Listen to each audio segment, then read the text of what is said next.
आज हम आपको लेके चलेंगे सहस्त्रधारा, जो देहरादून से 20 किलोमीटर की दूरी पर स्थित है। घने जंगलों के बीच रास्ता बहुत ही बढ़िया है। यहाँ प्राचीन शिव मंदिर है जिसके दर्शन आपको सबसे पहले करने चाहिए, और साथ में सल्फर स्प्रिंग्स भी हैं। प्राचीन द्रोण गुफा शिव मंदिर, जहाँ भगवान शिव की तपस्या गुरु द्रोणाचार्य ने की थी, एक प्राकृतिक गुफा के अंदर बैठकर। यहाँ सहस्त्र धाराएं बहती हैं, जिनकी नेचुरल जो आवाज़ है वो आपके मन को बहुत ही अंदर तक शांति देगी।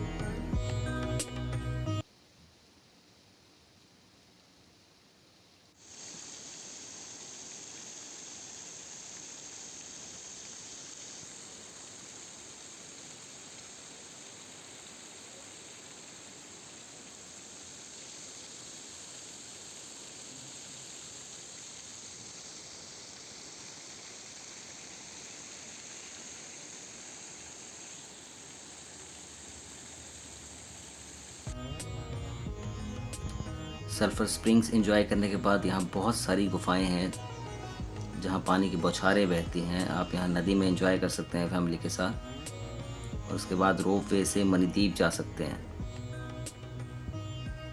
लोकल फूड को एंजॉय करें। अगली वीडियो में फिर एक नई जगह मिलेंगे। धन्यवाद।